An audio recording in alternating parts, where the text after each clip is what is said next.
guys, kumusta kayong lahat? This is Dave, the Kuripa Traveler. And ngayon nandito tayo sa Incheon International Airport. It's 5 a.m. Kagising lang natin. Dito na tayo natulog guys. Ayan, dito. May mga couch dito. Couch pang tawag dito. Basta may mga upuan dito na malambot. Sa harap ng CU. Sa first floor, arrival area. So, okay na may tulog ko. And dito din natutulog yung iba. Tinawagan ako ng kasama ko, mag-check-in na daw kami. So, halata naman sa mata ko, no, na maayos yung tulog ko, as in. May mga natutulog pa dito. Kasi sa airport. Madami-dami ng tao. Sa taas may mga ganyang upuan. So yung iba dyan natutulog. May nakyat tayo. So sa arrival area pala to kasi marami nang natutulog sa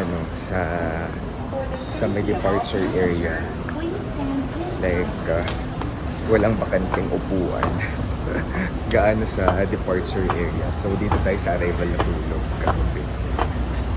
Guys, kung kayo magko-Korea, pwede naman kayo mag-book ng inyong activities and hotel via Klook. Ayan. So sa last night namin, di na kami nag-book ng hotel kasi maaga din kasi malayo from the airport yung Hongdae. Dito tayo galing kagabi. And wow, the amount of people. Nakapila na sa Sebpak. Gach! Let's go. Yun ang pila sa Sebpak. I-check-in ko na sarili natin. I-check-in ko na sarili natin online. Na-check-in mo na? I-check-in ko ngayon. Yung ano mo? Thank you. May mga saksakan dito guys kung gusto nyo mag-charge, lubat na kayo. Ayan, may wireless and may ganyan. Sa ganito natulog yung mga tao and ganitong upuan. Tara. Nag-accept na ng check-in. So it's 5:47. Flight is 8:50. So 3 hours before your flight. Sa ganyang mga upuan lang natutulog yung mga tao kagabi, kaninang madaling araw, and punong-puno yan, as in. So may CR naman and may water fountain. May water fountain guys kung nauuhaw naman kayo dito. Tulad ko, para di na ako bumili ng tubig as a kuripot. Thoughts on sleeping in the airport. Would you do it again? Magandang pwesto. So yung flight namin is 8:50 in the morning. So ano ngayon, alas 6 ng umaga. And I actually decided to sleep na lang in the airport. Kasi mahal yung taxi from Seoul, from Hongdae in particular. So nasa, I think around 2,000 yung taxi from Hongdae or accommodation to here. And by the way, yung comment ko yung link sa baba. Pwede yung gamitin yung promo code ko sa Klook, Dave Gino, para maka 5% off kayo sa hotels and 3% off sa activities. So kung ako lang, I think kung galing akong airport, like it's my first day kinabukasan, I don't think I'll sleep here kasi gusto ko ng comfortable sleep when I start my day sa travel. Pero kapag pauwi, sakto lang, okay lang as someone who will sacrifice the comfort. Although guys, very comfortable yung sleep ko doon sa pinakita ko kanina.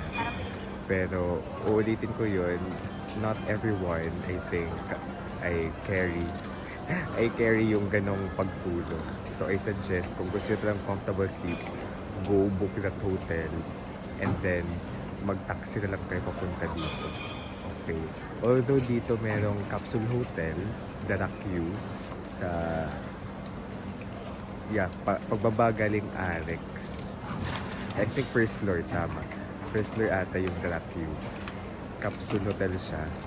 And then you can book online. Pagdating namin dito kagabi, fully booked na siya. And then may spa on air. Parang gym-bang nila where you can rest and have a bath. Ano din, fully booked din, as in.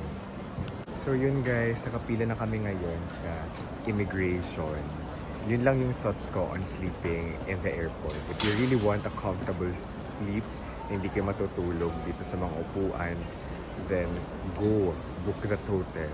Pero again, if you want a comfortable sleep, if you want to, to save money, and at the same time, sa to lang, comfortable naman yung sleep ko doon. Kaso ayun lang, baka depende din sa panahon. Baka may panahon na super dami ng mga biyahero, tapos wala kayong mahanap na upuan kung saan kayo pwedeng matulog. Pero yun, I chose to risk para makatipid. Okay, so sana naka-help yung vlog na to para mapag-isip-isip kayo kung gusto nyo matulog dito sa airport. Marami naman actually, maraming seats. And then, pwede naman kayo matulog sa floor. If you want, may mga tulog din sa floor. I mean, I think common din siya para sa mga bumabiyahe ng madaling araw. So, this is Dave, the Kuripot Traveler, guys. Here from Seoul. Paalam na tayo. Let's live our best lives. Bye-bye!